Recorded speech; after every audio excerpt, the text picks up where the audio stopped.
You're listening to Bigfoot Society podcast, hosted by our captain, Jeremiah Byron, where it's all Bigfoot all the time. Have you ever had the urge to do more, to be more? Now you can by joining Bigfoot Society on the Patreon. Get ad-free episodes and even member-only episodes. Take part in movie night and even live video chats. Interact behind the scenes with Jeremiah and other Patreon members like me, Leia. The powerful podcast goes on, and you may contribute a verse in our Patreon community. Carpe diem. Seize the day, Bigfooters, and make your lives extraordinary. Welcome to Bigfoot Society. If you have Bigfoot activity to report from the same areas discussed in this episode, please reach out to me directly after this episode. And if you'd like to be on the podcast to discuss a personal Bigfoot encounter, please reach out to me directly at bigfootsociety@gmail.com. Do you wish there was more Bigfoot Society to listen to every week? Well, there is now. If you become a supporting member over at Patreon, you get a special members-only episode every single week on Wednesdays, and sometimes even more episodes. Head on over to patreon.com/The Bigfoot Society. And now let's get on with the show. All right, Bigfoot Society, we've got the privilege of talking to Brett today. Brett is an individual from the Mount Rainier area of Washington State. He reached out to me with some very interesting things that he's been experiencing for the last years. Brett, how are you doing today? Doing great. Thank you. I will preface that this is going to be a very intense episode, but I think that a lot can be learned from this, from what I know about Brett's story.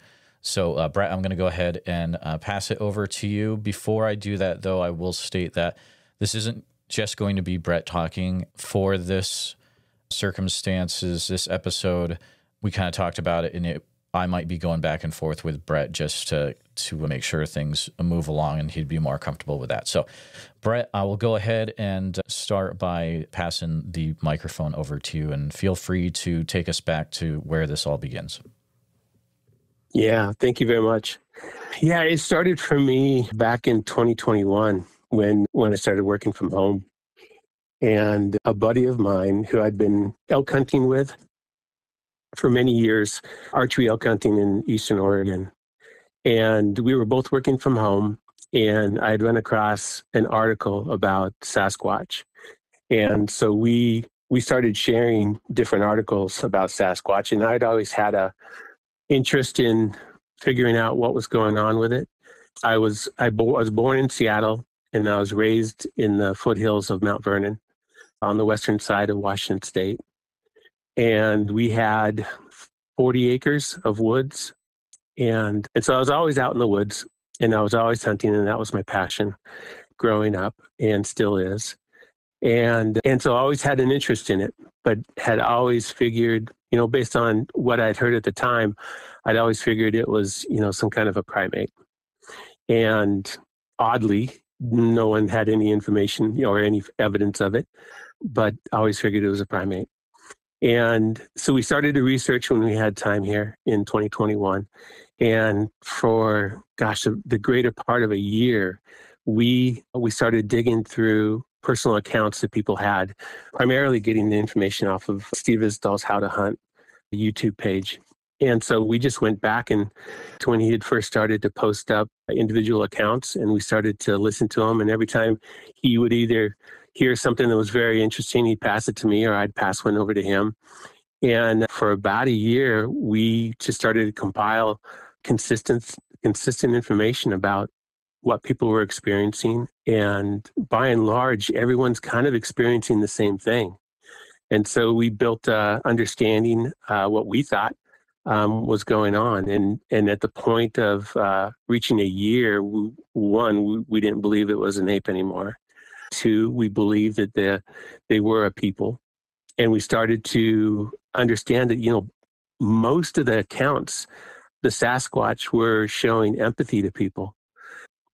There were obviously accounts where they get very aggressive, but, most of those accounts are when the children are around, or there's some kind of risk to the family. And then the male patriarch would become aggressive. And so that was understandable. And we kind of thought we had an idea as to what was going on.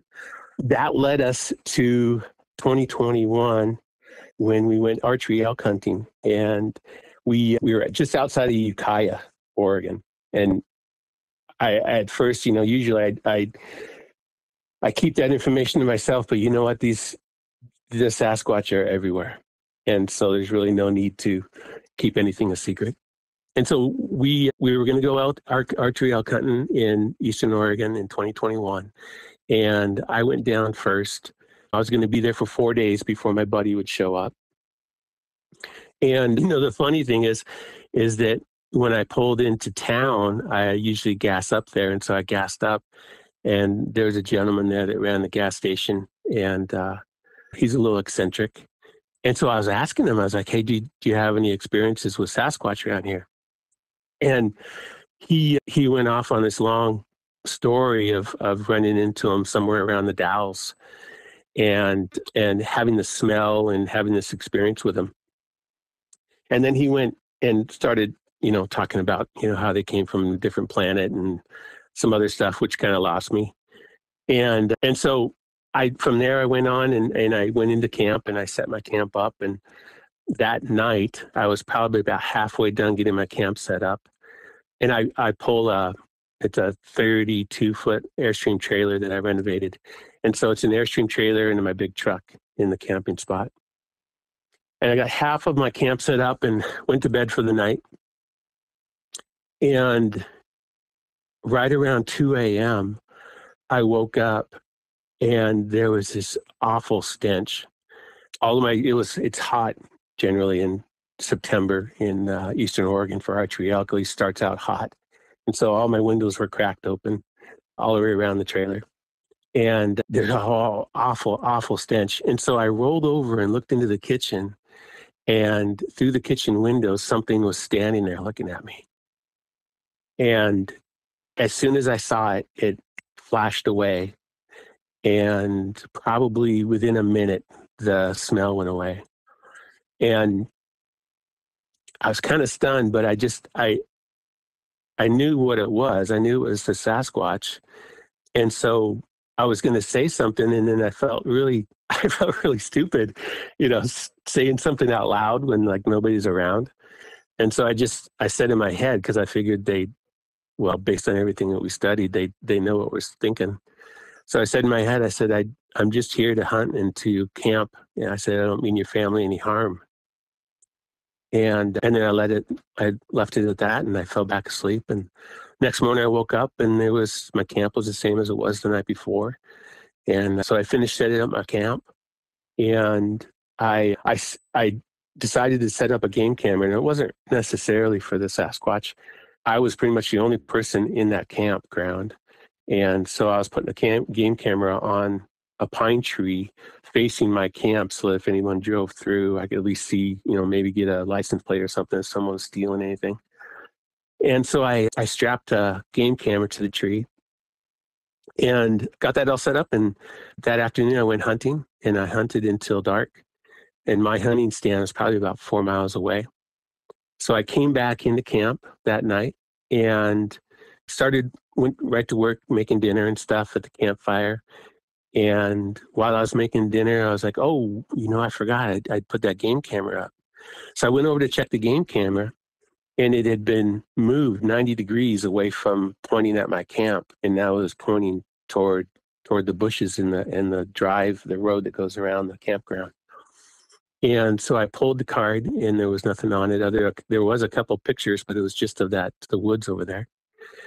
And so then I fixed that, got it straightened out, went back to working on my food, and I went to throw some trash away, and my trash can's gone.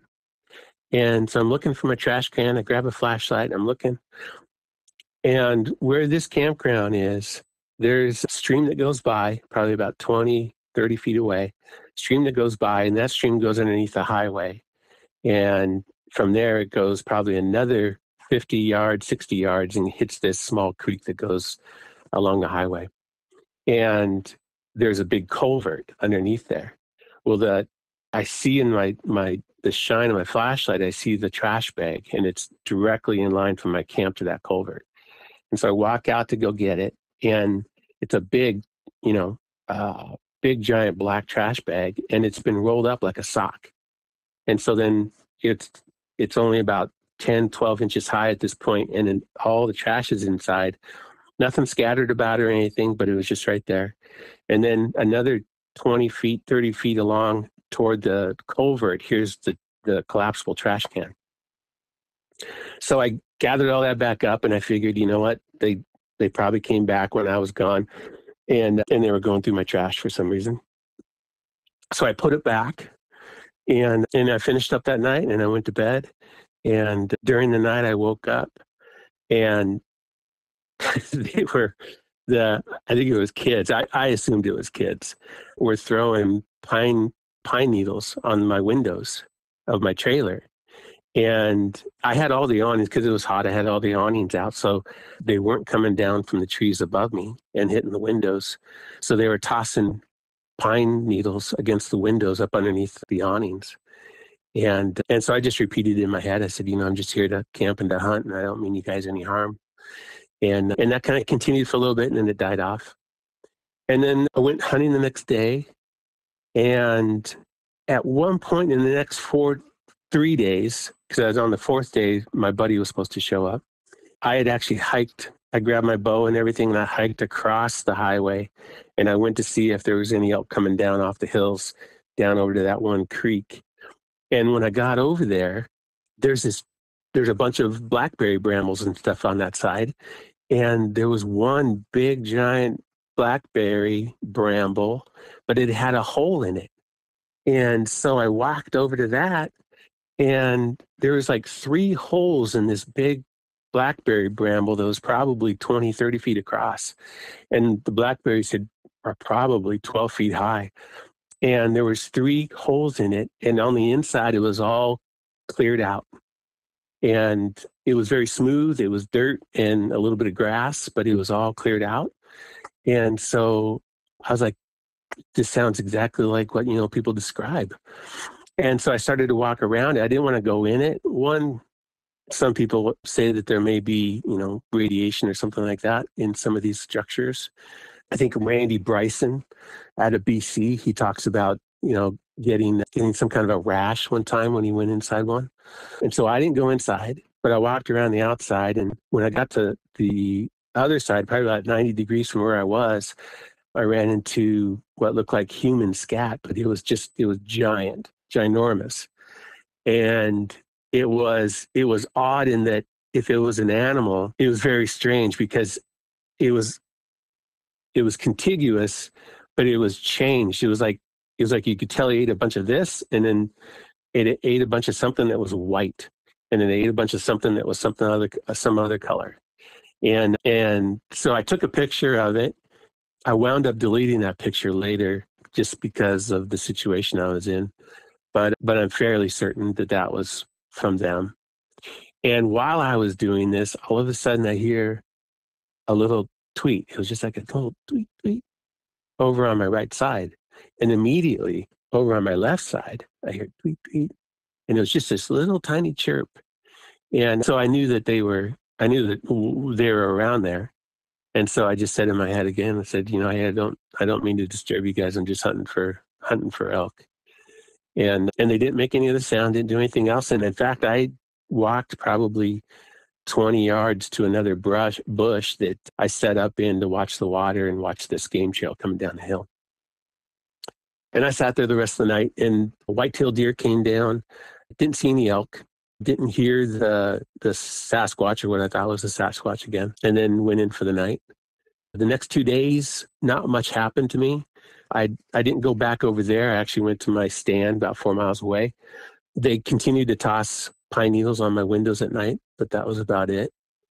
And then on the 4th day, my buddy showed up.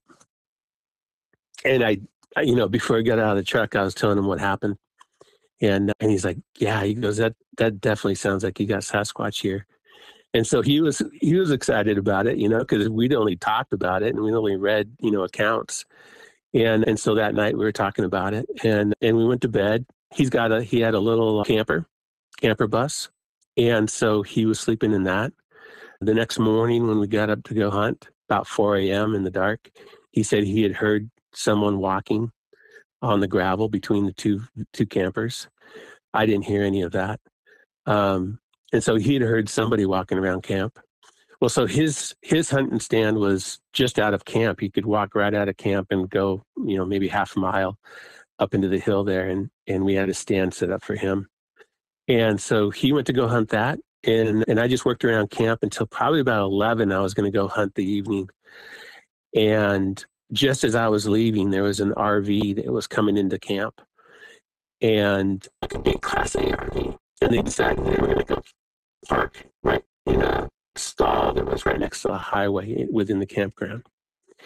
And as they were doing that, and I was getting loaded up in my rig, they'd let their dog, so they had to, I don't know, it was a golden lab or something like that, jump out of the truck. And I was like, oh gosh, I hope that doesn't cause a problem here. Brett, I apologize. We just got some really weird audio interference on this phone call. Sure. Can you repeat what happened after the new RV started coming in? I apologize. Oh, no, not a problem. Yeah. I think you were talking to Owen or something like that.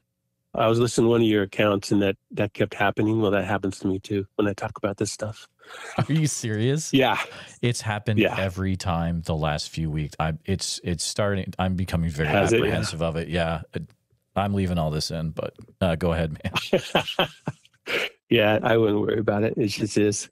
So I was going to go hunt my stand about 4 miles away. And so I was leaving, and that Class A RV was coming into park. And so they would be the second group in other than ours, myself and my buddy.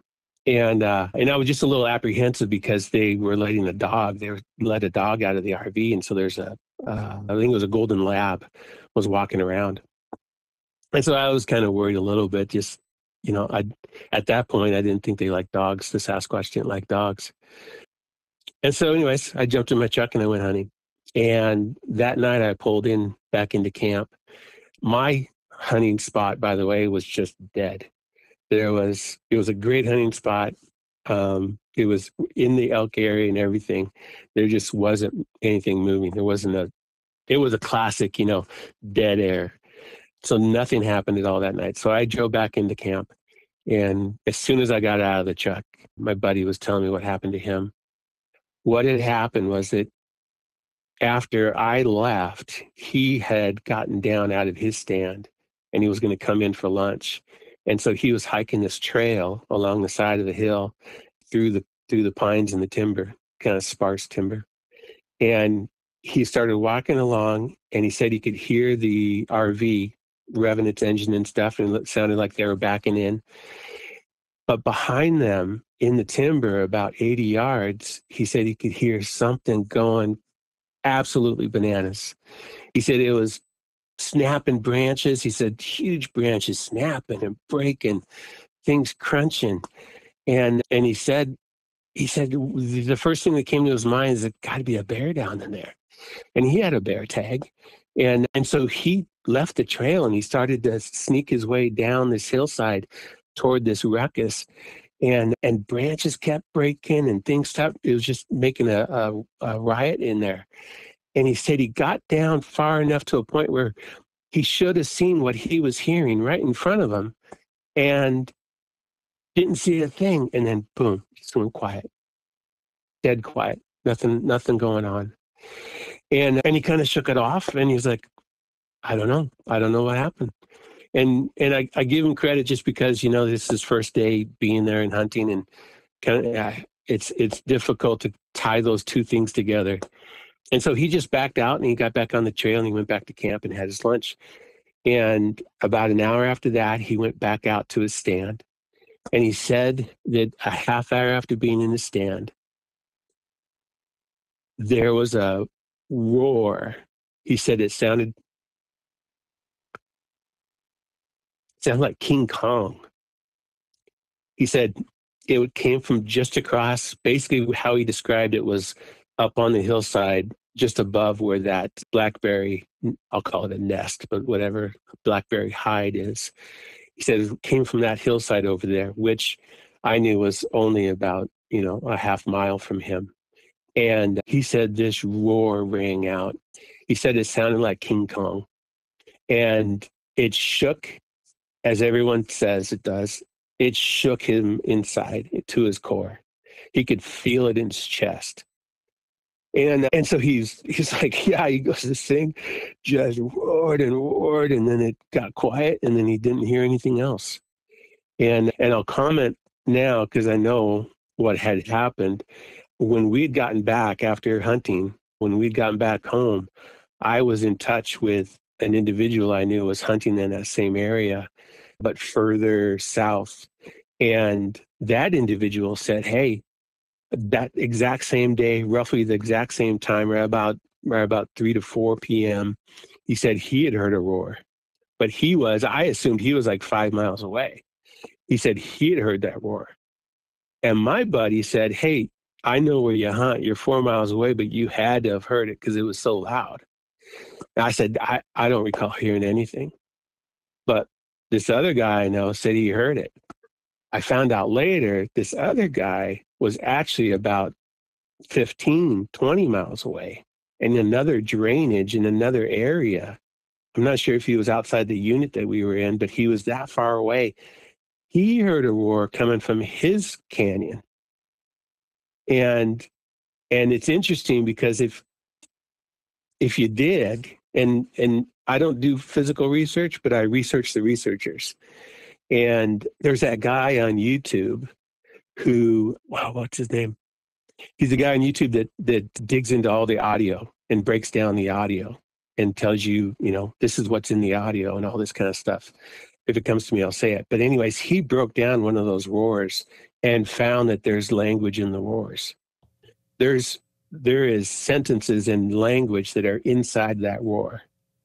Just like when they break down some of the whoops and stuff, there's different levels and there's different things being done inside that sound. He found that there's language in the roars. And my gut feeling is these guys were talking to each other. The Sasquatch here were next to our camp, and the one that was far away, talking to each other using these roars. And it also seems that sometimes they do it just to, freak us out or show some dominance or whatever. But that happened. So my buddy's telling me the story.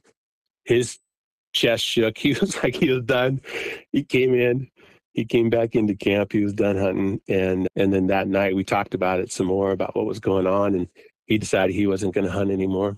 There's a lot of stuff going on in his life. And so I don't know that it was specifically all about Sasquatch roaring, but it certainly was, kind of put it over the top. And he wasn't interested in hunting anymore. So he left the next day.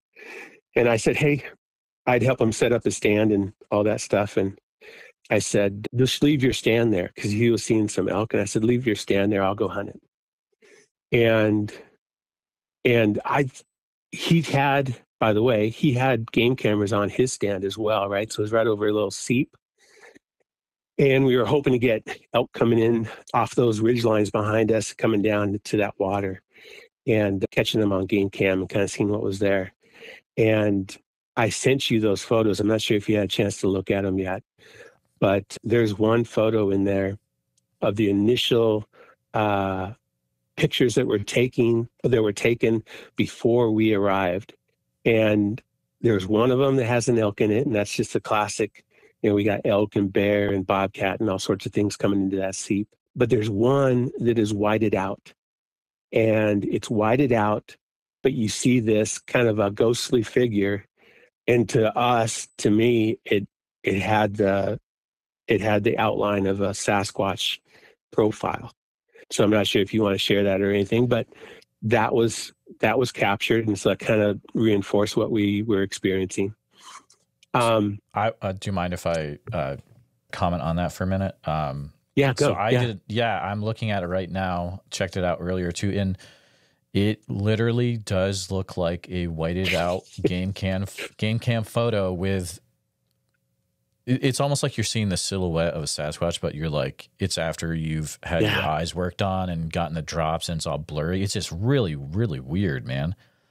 Yeah, if you glance across it, you can kind of see it a little better than if you stare at it. Right. But that was, all the pictures were perfect and they had all these animals and they had all this action and stuff. That one photo was in the middle of all that. And we had heard stuff like that. You know, I'd read accounts. There was an account of a guy in North Carolina who, an older gentleman, really good. It was like a 2-part, 3 hours, 6-hour total documentary on this guy's experience with his farm. And basically, to make a long story short, he had put game cameras up because he wanted to get capture pictures of them. And he said he actually did. He got pictures. They avoided his camera for a long time, and then he finally got a photograph of them, and he was excited. He put the card in his pocket, and he got on his quad, and he drove back to the house, put it in his computer, and there were just pictures of grizzly bears. They had manipulated the format and the pictures within his card, so now all he had was pictures of grizzly bears. He'd read them, he'd seen them at the camera site on his property. They were Sasquatch photographs. Got back, put them in his laptop, and they were different. And this kind of goes along with that. They have the ability to manipulate electronics. What was his name? Mike Patterson with Sasquatch Ontario.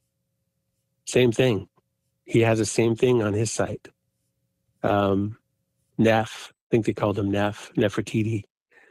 They were manipulating photographs for him, which is interesting, by the way, and like I said, I research the researchers, and I don't do my own research, but he has photographs that actually show the veil, this veil that seems to separate what we live in, the dimension we live in, and this dimension in which they are able to move.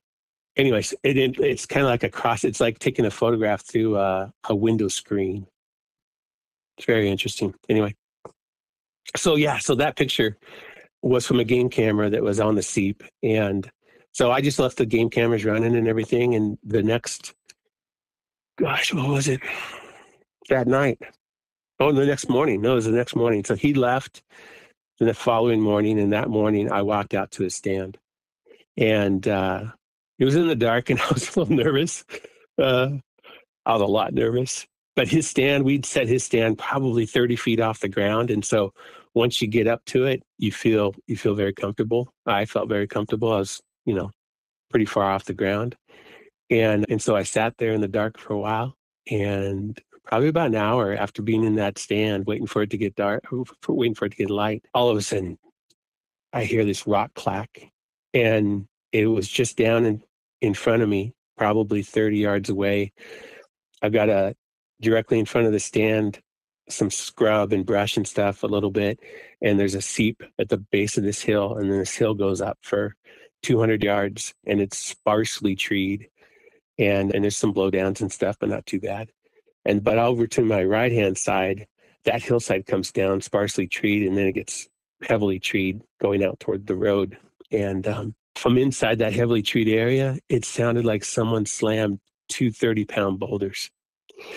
And it shocked me a little bit. And then I was like, okay, well, I said in my head, listen, I'm only here to hunt and to camp. I said, I don't mean you or your family any harm. And I let it go at that. And so it got quiet, and didn't hear anything else for the rest of the day. And probably around noon, I went back into camp. And then after a while, I went back out to hunt the evening and didn't see anything. I normally hunt till dark, but I was a little sketched out. So I got down before dark, and I crept out of the woods while there was still a little bit of light. That night, they were tossing, I think the kids were tossing pine cones and pine needles on my windows again. And then I woke up. Gosh, I think it was about 2 a.m. I woke up and heard a wood knock, and close, and it was loud. And normally I would have gotten up and checked it out and stuff, but I was so tired. It was odd. It was odd that I would fall asleep, but I did. I just felt tired and just rolled back over and fell asleep and didn't wake up till my alarm went off. And I got up again and I went out, hiked out to the stand. And again, I was in the stand for about an hour, and all of a sudden, bam, these two rocks get slammed together. And this time I was probably a little annoyed, and I was like, listen, I don't mean you guys any harm. I'm here to camp and to hunt. I said, and I got a right to feed my family too. And nothing, it got quiet and nothing happened for a while. And the sun started coming up and so it got light out. And probably around 9 a.m., I hear this commotion coming around the top of the hill, that 200-yard hill going up. I hear a commotion coming around the left side. And it's breaking and smashing stuff, and it's coming around.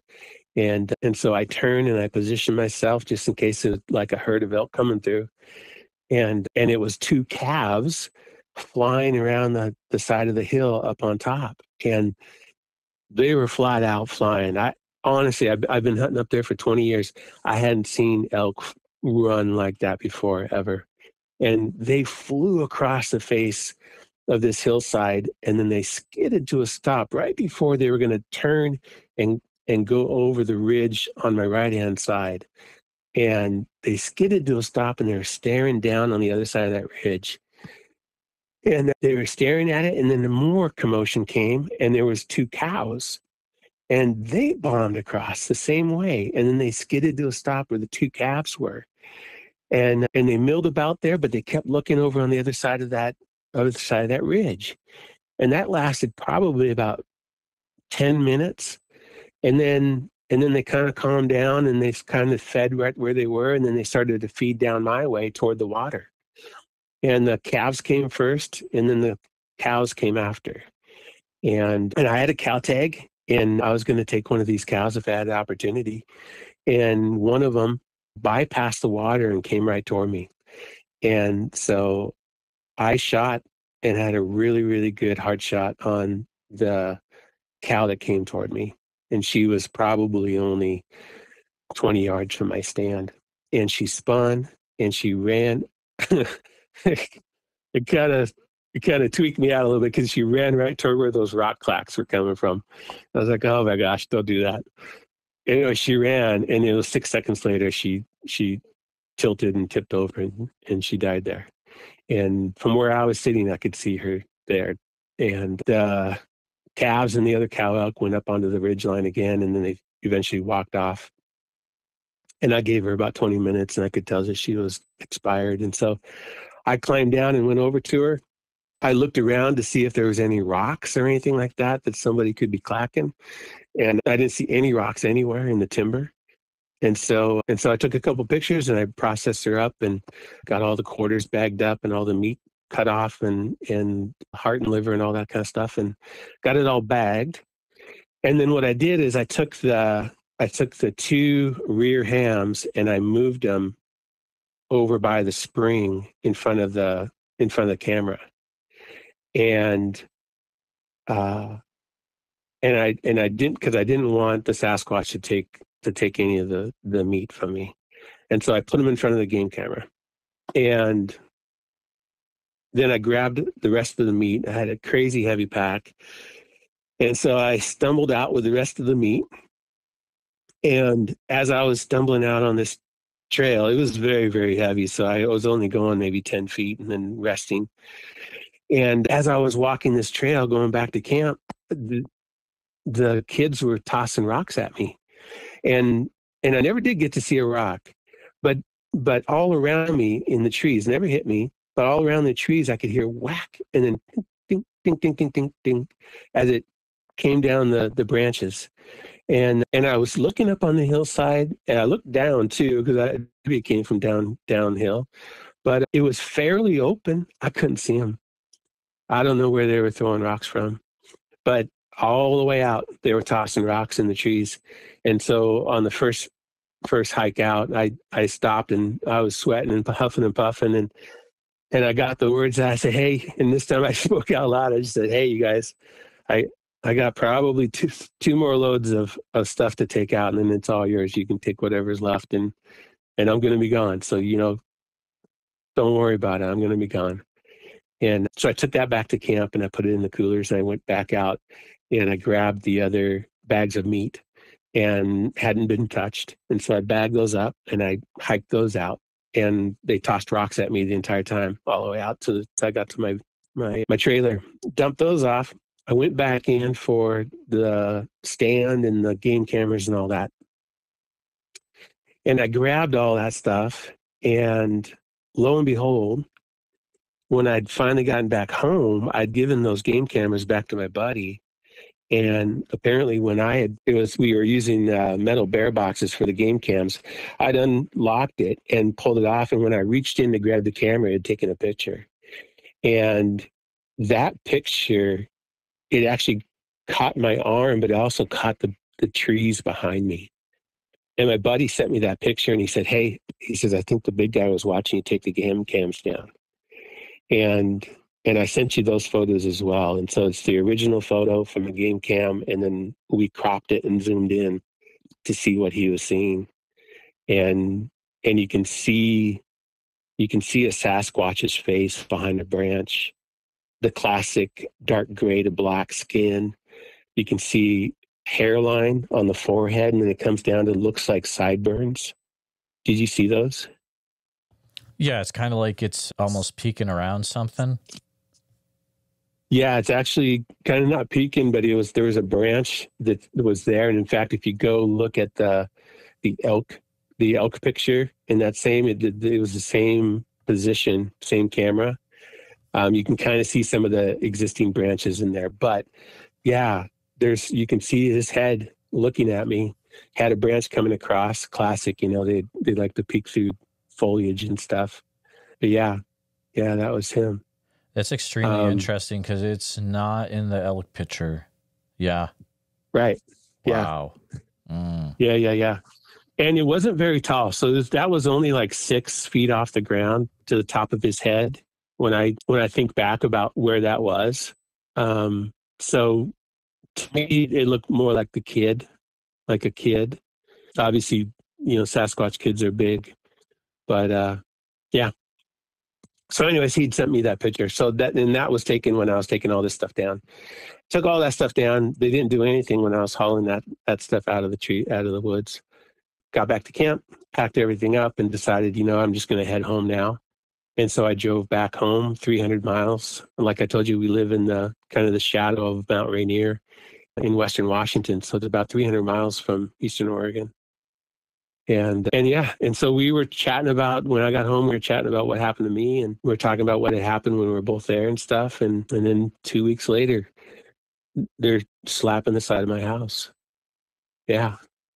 And so, yeah, they started slapping the side of my house. It was 2 nights in a row. And obviously, having researched what I did, I knew that they did that stuff. I was a little shocked that they could find me 300 miles away, but they did. And yeah, it's kind of emotional. So much has happened. But I told them, I said, guys, don't hit my house. Like, don't be banging on my house.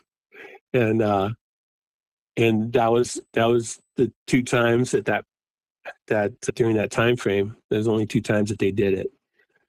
And then the next thing I think kind of happened was that I was in bed one night, and honestly, even through everything that's happened so far, I never had any premonition of what was going on or something was going to happen, or people talk about sixth sense, or Steve Isdall and some other people talk about feeling pressure.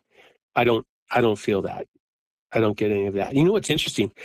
I've got tinnitus from shooting and hunting and stuff, and I've got tinnitus. There's a constant ringing, but it's a pure ringing sound. And so if I pay attention to it, obviously I can hear it, but generally it just kind of blends in with everything. When Sasquatch are around, when the Sasquatch are near, I hear what sounds like, on top of the ringing, I hear what sounds like if there was 100 chickadees, 50 yards away, if there's 100 chickadees in a bush and they're all tweeting and stuff, that's what I hear when they're around. And so whenever that pops up, I'm paying attention to see what's going on. But every time they're around, that happens. And so I kind of got that feeling one night when I was laying in bed. But along with that feeling, this time I actually felt just kind of a little trepidatious. It was just like a little something was off. I didn't know where it was coming from. It just something was off. And my wife was sleeping next to me. And so just in my head, I said, hey, if there's anything here that's not aligned with Jesus Christ, I said, leave. If you're not aligned with Jesus Christ, leave. And something slammed the side of my house up near where our bedroom is. And then that was that. I didn't hear anything else that night. But my wife woke up and she said, what was that? And I explained it to her. And that was probably the first time she started to get a little scared. It's just because I've always been a Christian. I was a Christian throughout this time period. And that's probably been the most difficult part for me, is trying to figure out, how does this fit in with Christianity, and how do you properly deal with this situation and these people in a God-pleasing way? Because there's just not very much written about it. And so that's why I said what I said. And then, things just started to continue. They would come around. I think, in my opinion, I think the first ones to come around, slap the side of my house, show up at night, were the ones from Eastern Oregon, because the ones who have adopted me here, they're a completely different color. Obviously the boy that I got that photo of has got black hair and dark black skin, and now the ones that are here that like I said, seem to have adopted me. They've got blonde to beige hair. Anyway, so things continued, but I think it was with a different group of Sasquatch. There was a place I wanted to continue hiking and stuff. There was elk season here in Washington State, and so there's a place where I go hiking. And a little while after that one night, I'd gone hiking up there, and 300 yards from where I parked my truck, there's this structure. I sent you that picture. It's probably 4 or 5. It's grown over time, but there's probably 4 or 5 small trees, 4 to 5 inches, that were put into a structure. And so that's right there. And the first time I'd gone up there to go hiking, some Sasquatch had showed up, because I could hear them coming down through the trees, and I could hear the little like bird tweets, and I could hear small movement, but like 4 or 5 of them coming through the woods down toward where I was on this skid road. And that kind of initiated another series of Sasquatch showing up at my house. I didn't do anything else. That when I was up there doing that hike, I just came home, and I didn't want to, not knowing what I know now, I didn't want to exacerbate stuff by going out and like doing my own research and stirring the pot. And I had enough problems with just being myself and living my life and having them come around. And so then they started coming around, and when I was home alone, they would come into the house. I would hear. Well, actually, I wouldn't hear noises, but all of a sudden I would smell things. I'd be laying on the couch reading, and there'd be a wet dog smell just inundate the house. And there was a wet, sweaty hay smell. And then at one time there was like dog feces. And each time I'd get up and I'd like, what is that? I'd walk around and I'd go grab my shoes, and I'm like, what? Nothing on my shoes. And probably the third time, when it was the dog feces, I was like, oh, okay, I get what's going on. And so they were coming around in the house, just not visibly. And so I kind of got used to that. I mean, I'd studied so much, and I'd read these things happen. And at the time I was pretty convinced. I was like, they're a people. They're a hybrid people. I think you've studied, or at least read, Dr. Melba Ketchum's Sasquatch genome study and subsequent stuff that has come out from that.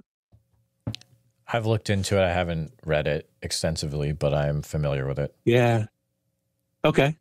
So I dug into it during my stuff, and just briefly, the DNA, which we now have the full genome for Sasquatch, and we have the full genome for Dogman, and both of their genome, the mitochondrial, which is the female portion, is female human, and the male part, which is the nuclear, for Sasquatch, it's a combination of a lot of different male nuclear, but it's got grizzly and some other animals in it. And for the Dogman, it's purely canine. But there's also this other portion of the nuclear male, which is unknown. And I had a conversation. One person who really helped me kind of get through this initial part of the experiences was Robin McCrae. And I'd ran into Robin McCrae accidentally when I was buying a book from, I think it was Oklahoma. Yeah, or Nebraska. Maybe it was Nebraska. There's a Sasquatch museum there run by a lady. And she had some evidence of the Sasquatch braiding horses' manes. And so I bought that book. Well, the person who was managing that for her was Robin McCrae. And that's how I got this talking to Robin McCrae. And the nicest lady you ever meet.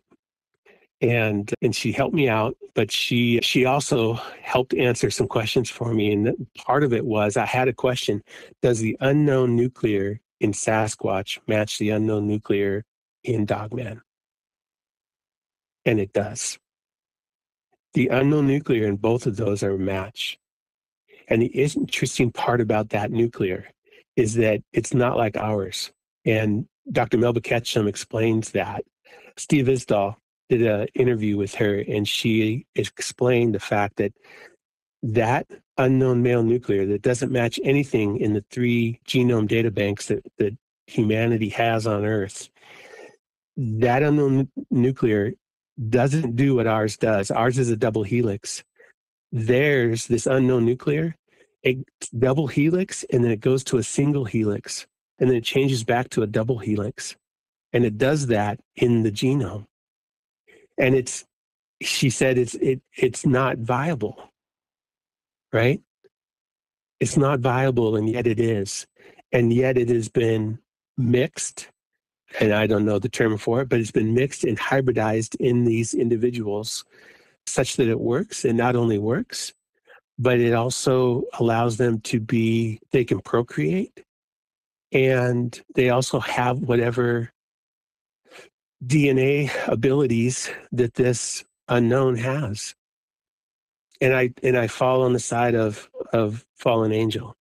I initially, when I was doing all this study, Scott Carpenter, I was digging into all of his stuff, and I was in line with what he was saying about, he thought they were Nephilim, the Sasquatch were Nephilim. I don't think they are.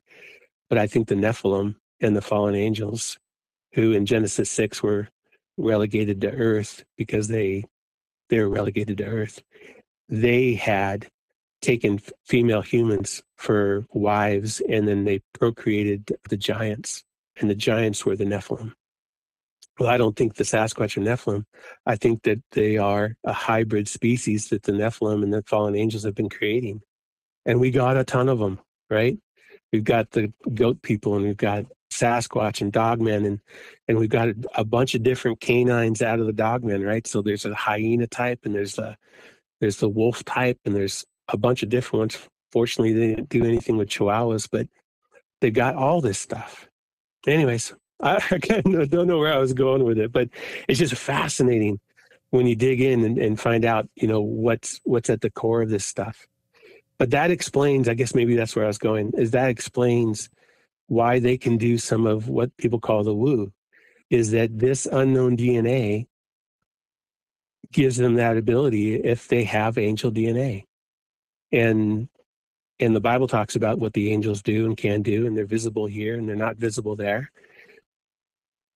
So yeah, crazy. So I accepted this stuff. I accepted that they were a hybrid human, angel, animal, and and they have these abilities. And this also explains why they react differently. You know, they can get very angry. They got insane strength. A really good resource for knowing about that is Rob Kreider, KX Kreider. He's got Kreider Explorations, I think it's called, on YouTube.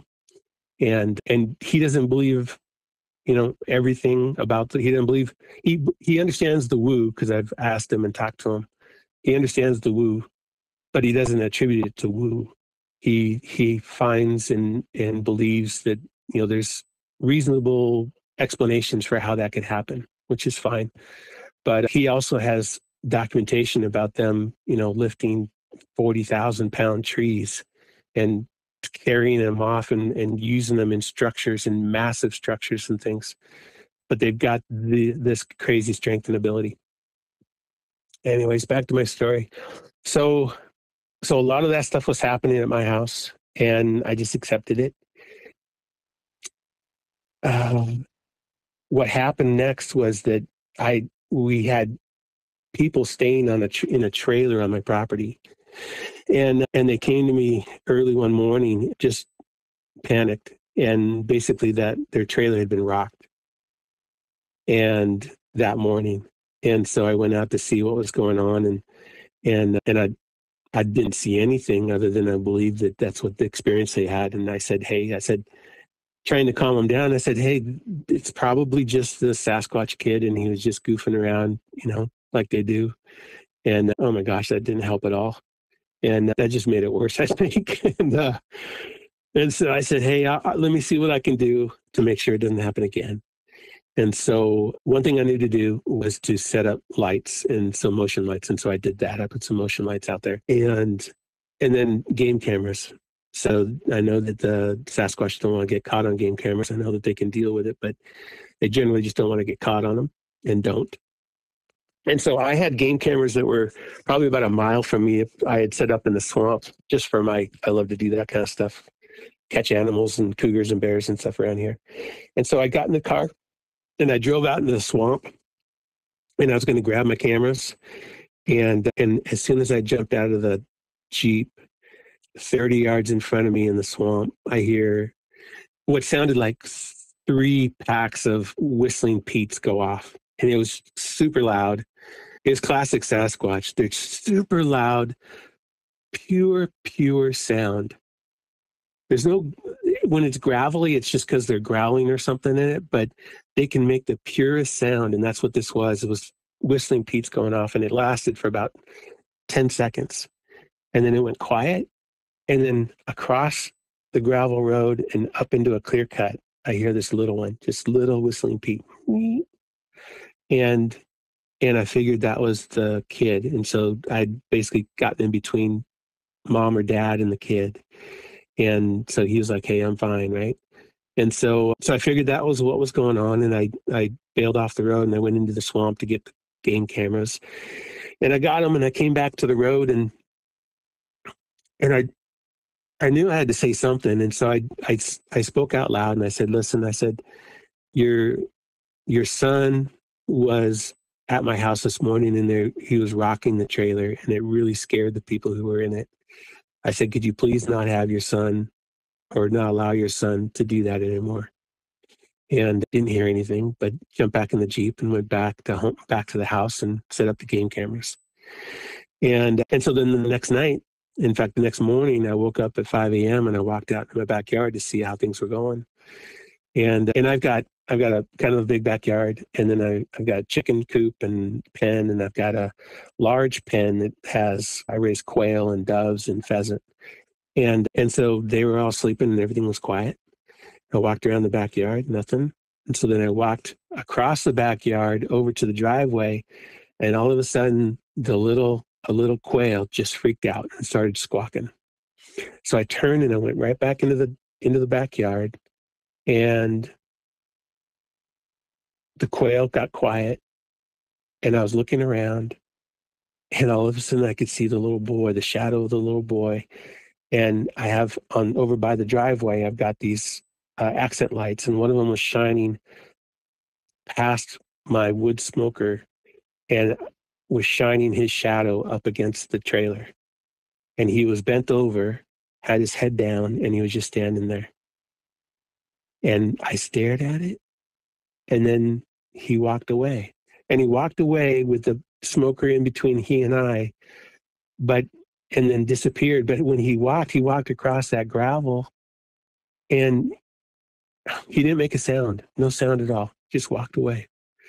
And that proved something to me, because the day before I had actually used Scott Carpenter's idea of, praying on the corners of your property. If you don't want to come on your property, he said, go pray on the corners of property, pray in Jesus' name, don't come on my property, don't come over here. And for a lot of people and for himself, he said it worked.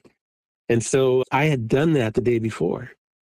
But now I'm standing here in the backyard, and the little boy had been walking around in my backyard.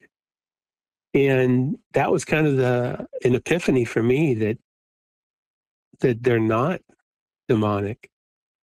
A lot of people want to say that they are because they've got angel DNA, or because they've got these things that they do that are paranormal or woo factor.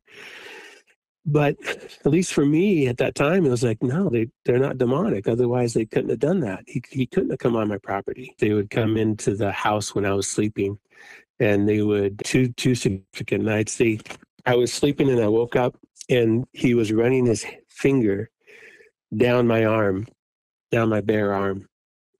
And I woke up, and he was halfway down my arm, and he finished down to my wrist. And my eyes were open, and I couldn't see a thing. I mean, I could see the room. I could see everything in the room. I couldn't see him. And in all honesty, him or her, I don't know. But I couldn't see him. But I was totally and absolutely at peace with it. And honestly, I don't think it was just, me being at peace with it, because who is, right, at 2 a.m. or 3 a.m? But I think that they allowed me or had me just be calm, and I was calm, and that happened. And I was like, okay, well, I get it. They think that we're weird because we don't have hair, and maybe this was the little boy's first opportunity to feel what a human, pretty much hairless human, feels like. And so I just fell back asleep.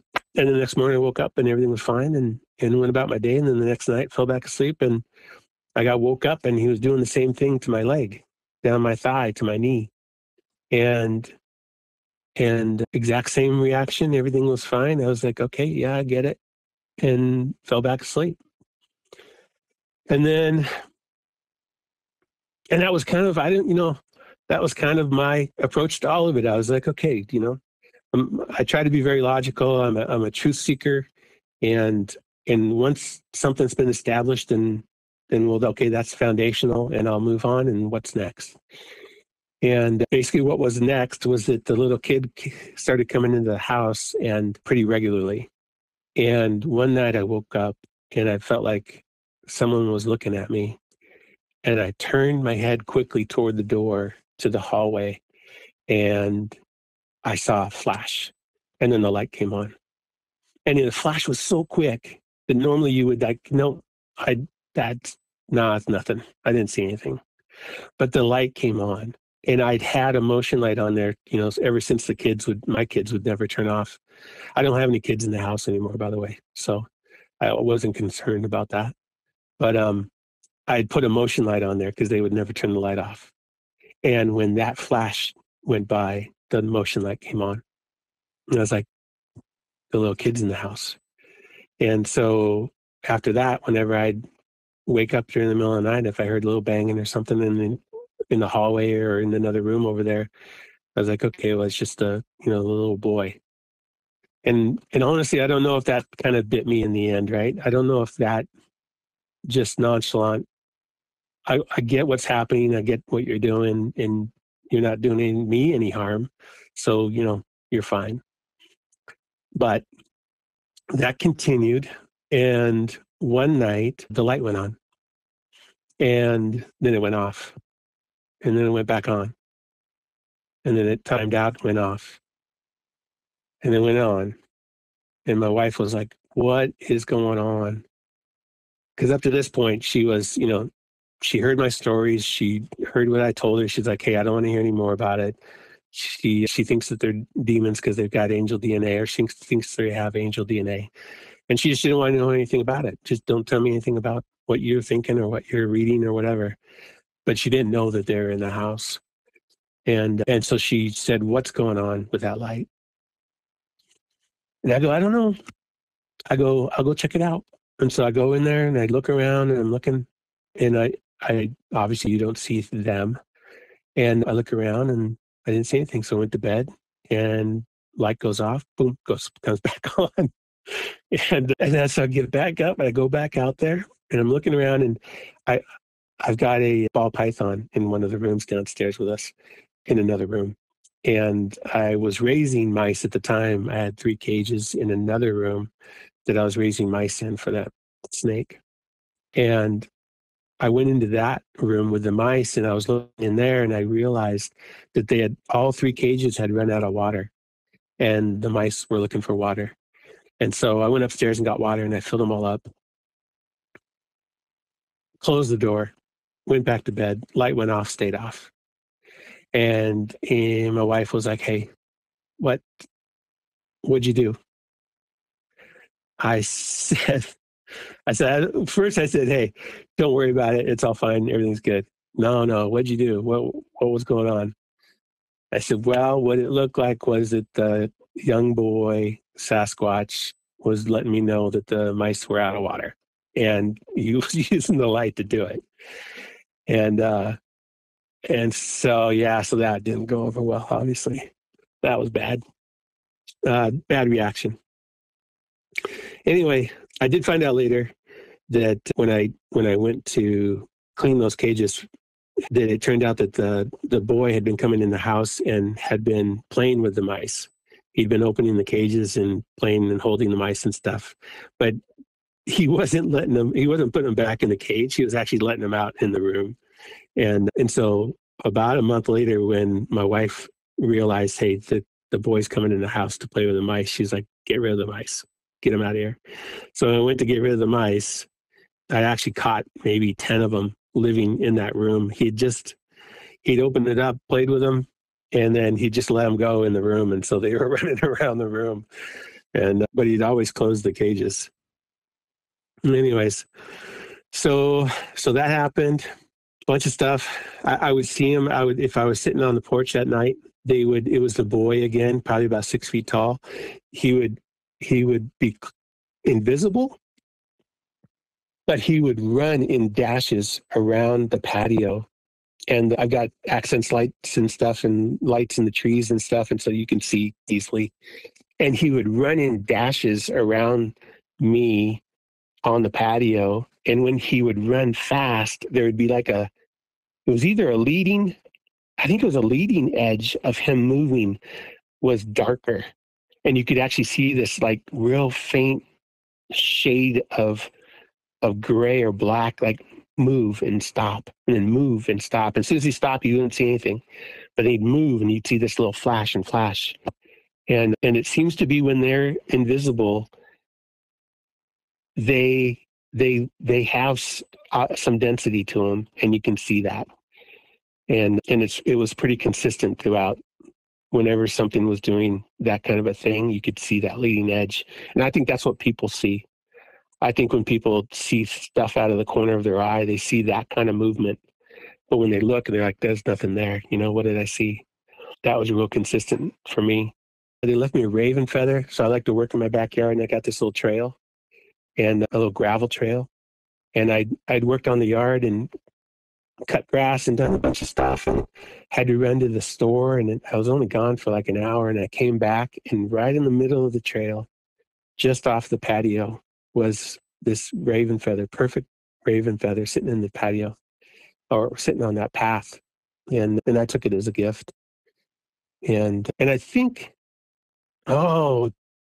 during that time, so I think what it was kind of a gift, and that they kind of accepted me. During that time when the kid was running around inside my house, just before he was doing stuff that was visible to me, I woke up one night, and I'm laying on my side and I'm facing the sliding glass door, and there's a light, coming from the outside, from the garden lights and stuff. And there was a curtain across it, right? So it still kind of glowed. And here is, it was either mom or dad cloaked. And I opened my eyes, and he's standing there. I'd say it was the man standing there cloaked, and absolutely ginormous, 4 or 5 feet wide, 8 feet tall, which is pretty much the max of I don't know if he was bent over or not, but max of my ceiling. And I could tell I could see the cloak because like 2/3 of him was in front of that window of the sliding glass door that was kind of glowing from the outside lights. And I could see him, and I could see through him, but I could see this predator look, and I could see the dreadlocks, had like thick dreadlocks off his head. And I couldn't see arms. It was just this mass, and it was just slowly swaying back and forth. And it was like the touching my leg thing. I was totally calm, and I just watched, and I realized, hey, my wife, if she saw this, she would freak out. I said, please don't wake my wife. In my head, I said, please don't wake my wife. And then we just stared at each other, and I don't know how long, but eventually I said, you can't stay here all night. And then he just dissolved. He just dissolved and was gone. And my gut feeling was that the parent was there and was like, are you safe? Are you the kind of person who's going to freak out, and try to hurt me or one of my family or whatever? Are you that kind of person? I think it felt like a test. It just felt like confirmation. Hey, I'm verifying. Are my kids okay with you? And clearly, I think I was, because the kids kept coming around on their own and doing stuff on their own. Yeah, that was super intense. The next significant thing that happened was the night of 4th of July, and it was hot that day, and so I got up and I opened the front door of the house, which is on the main floor, and I didn't go back to bed because I had the main door open to it's only 15, 20 feet off the street, and I was going to sleep on the couch right there because the door was open. And I laid down on the couch and I fell asleep, and I got woke up, and there was knocking. I got woke up to knocking. That's the other thing. Whenever the Sasquatch wake me up, they always wake me up before they do something. And when I wake up, they always wake me up absolutely lucid, clear, not foggy, nothing. It's like middle of the day, boom, you're awake and clear and listening and ready for whatever. And then they'll do something. And so that's what happened. They woke me up, and all of a sudden there was 3 wood knocks across the street coming through that door. And so I got up and I walked out onto the porch, and I looked around and across the street, and I couldn't see anything. And there's trees and there's some houses over there, but they're kind of surrounded by trees. So I sat on the steps and just kind of looked around, and nothing happened for about 5 minutes. And so I said, hey, in my head, I just say, hey, I wish you well and good hunting. And I went back and I laid down. I closed the door this time and locked it and laid down, fell back asleep. And the next thing I knew, I woke up and my whole body was vibrating. And it was this heavy, this intense vibration, like every single cell is vibrating in your body. And my spine was hot, and I registered it. It was just like, this is what's going on. And I don't know what's going on. And then the next thing I know, I'm waking up at 6 a.m. And as soon as I woke up at 6 a.m., I realized something was different. And And 20 years ago, I had damaged, I was doing karate at the time, martial arts, and I'd fallen on my tailbone, and I had ruptured or crushed some discs or something in my lower back. And so off and on had terrible problems with it, and to the point of almost being, debilitated and unable to walk. In fact, 2 weeks prior to that night, I was in that kind of condition where I just couldn't walk for days. But when I woke up, I realized that's gone. It was gone. So crazy. I stood up and I bent around and I felt my back and it was gone. And I stood stiff-legged, right? Locked my knees, and I was able to place both palms on the floor. And it felt fantastic. And it took me, it took me weeks, honestly, but it took me a while just to wrap my brain around it. All this pain I'd lived with and just the restriction. I could never step off even one step. I could never jump off a step or two steps. Never. My spine would spasm and I would almost fall to my knees for 20 years. And now it was fine. In fact, it took me, I had to make myself jump off one step. And then I jumped off two, and then I jumped off three, and then four. And then I jumped between boulders. And I had to make myself do it because over 20 years, you just, like, this is normal, right? You just don't do that. And anyways, my spine is absolutely 1,000% healed. And that was kind of when I started to feel like, hey, I think I feel like I've been adopted by this family, and they're watching out for me. And they were watching out for me everywhere I went. If I went and stayed a couple days in Eastern Washington for a trip or something, within a day they're there. In fact, we went and stayed at a cabin for like a week. The second day, everybody was going upstairs to go to bed and stuff, and I was turning the lights off downstairs in the kitchen, and I was walking through the kitchen, and I look out the window, and here's the Sasquatch standing in the window watching me. And I saw him, and then he stepped away. And the next morning, I got up early and I went outside and I walked around the house because it was all freshly tilled gravel and stuff. And I walked around, and sure enough, right by the bathroom window, here's this one perfect Sasquatch print. I think I sent that one to you. And one perfect Sasquatch print right there by the bathroom window. And by the way, so they come around and look in the bathroom and stuff. But I got over that whole, I don't want anybody to see me in the bathroom.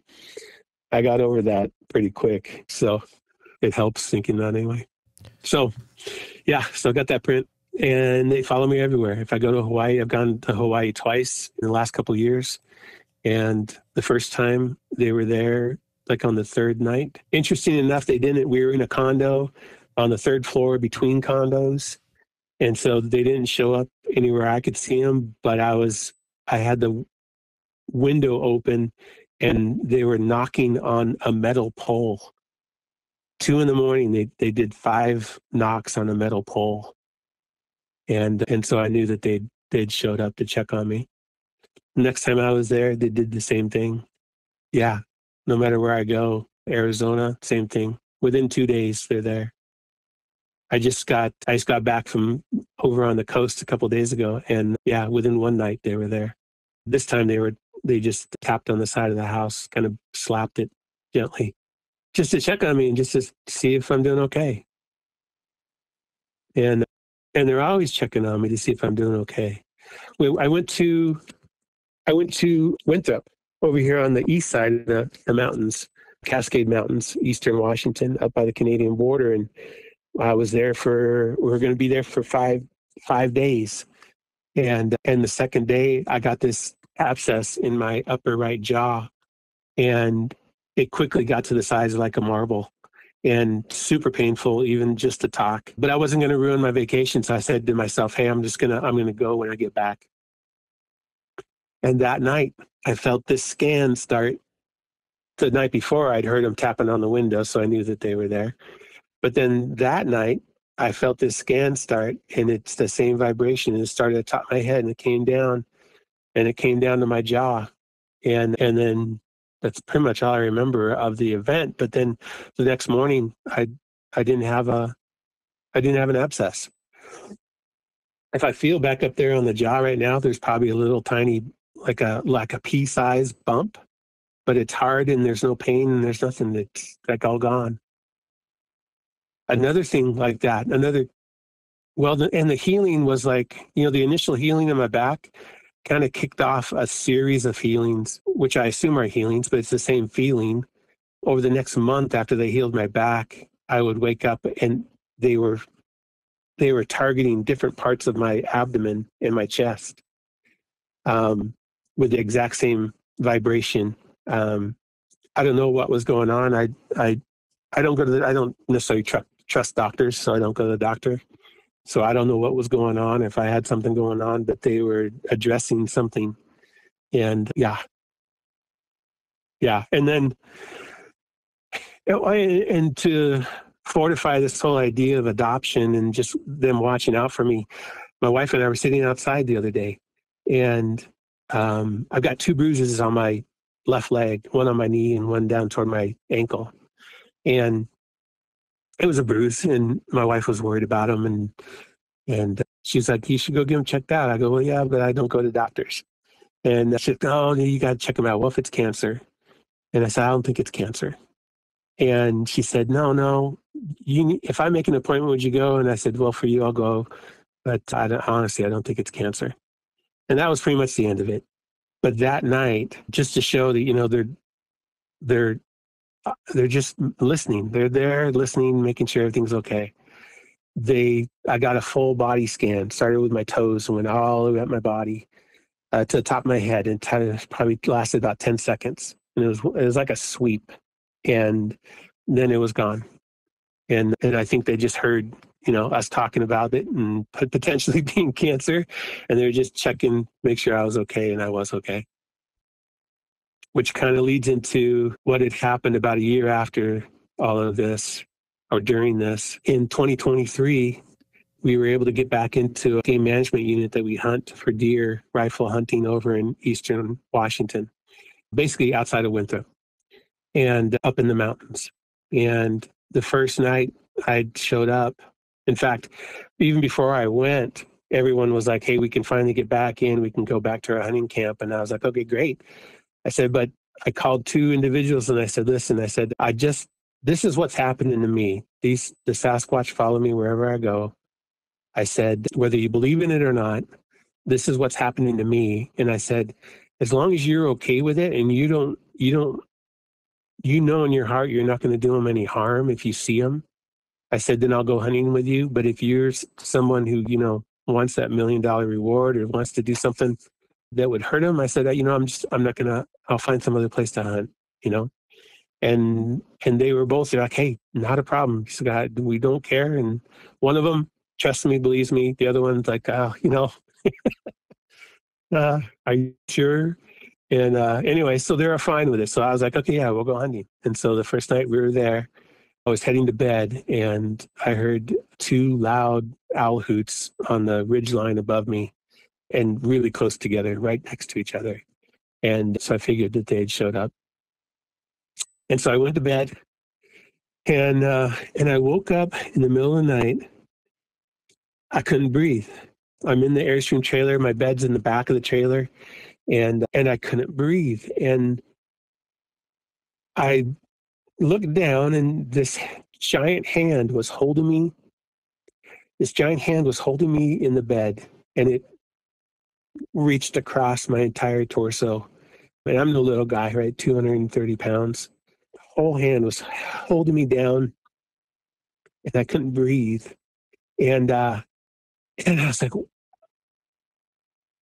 didn't know what to do. What's going on? And after seeing that hand, I was like, I think I know what's going on. And so Robin at one point had told me the name of the Sasquatch that watches out for me. And in my head, I was like, what? I called his name. What are you doing? And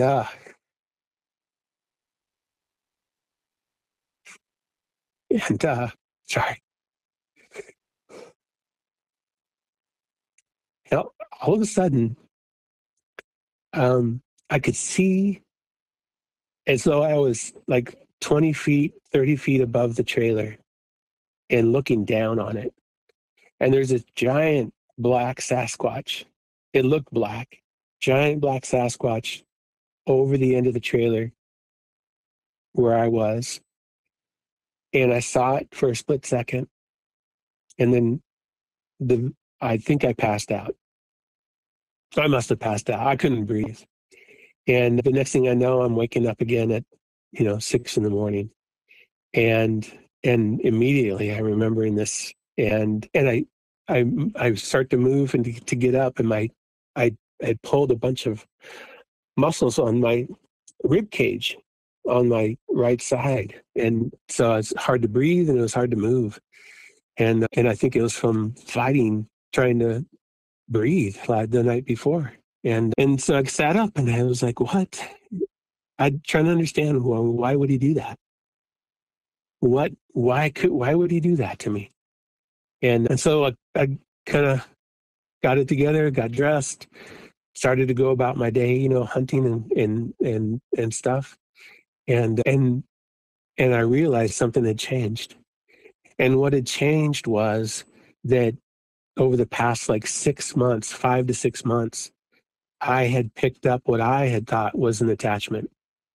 Somewhere, somehow, I picked up an attachment. And in my in my daily prayer life as a Christian, I, go about my day and I thank God for this. And I say little prayers and say, thank God for that. Thank you for doing this. And thank you for watching out for so-and-so and those kinds of things. Right. And that's just my life. But over the last 5 months, when I would say those prayers, there'd be a little something in the back of my head saying, really? Is that true? Really, is that true? Do you think really God did that? And I'd push it out of my mind and I'd say, God is gracious and kind, and but for 6 months, 5 to 6 months, that nagging was there. And probably about 2 months before I went hunting, I'd prayed. I said, dear Lord, please take this off me. I don't know what it is. Please take it off me. And then I was pretty confident it was some kind of an attachment. And so I prayed again a few weeks later, please. And then wound up going hunting. Well, that day, that morning after, every prayer I said that day, there was no nagging. There was none of it. It was just freedom to say and pray the way I wanted to, and nothing was nagging me. And I'm convinced that what happened is that he took it off. He removed that attachment. And yeah, that was, sorry. It's just, I think that it's like PTSD or something, but I can't tell that story without crying. But that was huge. And for me, I'm still open to the fact that, hey, there could be something else going on here, that maybe in some way that they're not benevolent, but absolutely everything I've dealt with and experience has been that they are kind and thoughtful and empathetic. And yeah, crazy story, huh? Brett, it's an incredible account. There's so much to learn from it, and I would love to have you back on someday. I think that your story is going to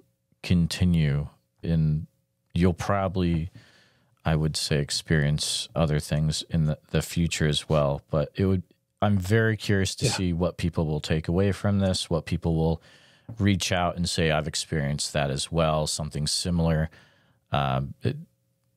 It just seems the longer we do this podcast, the more deep it definitely starts to become. So I just want to say thank you so much for coming on today and for sharing your heart.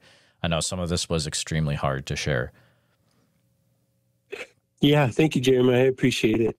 Yeah, and it does get deeper, and the rest of my story has to do with attachments that have shown up and hitchhikers that have shown up since I've been healed, and they've helped me so much. Now I'm dealing with some other stuff that's not benevolent. And so, yeah, there's a lot to learn from it. But thank you for allowing me the time to talk about it. Please take a minute to help out the show by subscribing on YouTube, making sure you hit the bell so you don't miss any notifications, and share the episode on YouTube with a friend. Also, if you're listening to us on a podcast, thank you so much. Make sure that you're subscribed, share the show with a friend. Really, it's all about sharing the show wherever you can. If you've had a Bigfoot encounter related to the following or know someone who has, please reach out to me at bigfootsociety@gmail.com or pass on my email. Here's a list. If you've had any encounters in Oregon, which I'm sure there's probably a few of you out there, please feel free to reach out immediately. You can use email bigfootsociety@gmail.com. A special thank you to all the Bigfoot Society Patreon and YouTube channel members. It's your support that helps keep the show going, and I extremely appreciate it. If you want to join in the fun, you can join over at patreon.com/the Bigfoot Society. I'll see you there. And again, thanks for listening.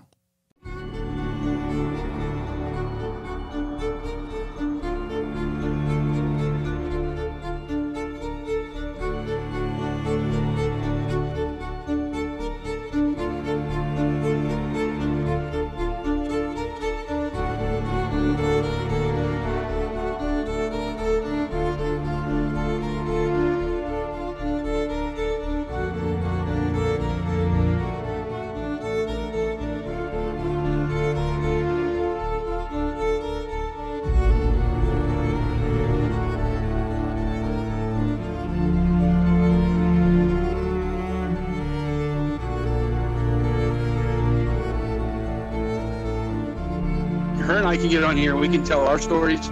Maybe there's somebody else out there listening that's too afraid to tell their story.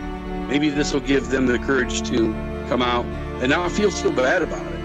Who cares what anybody thinks? I know what I saw. I know what's out there. That's all I care about.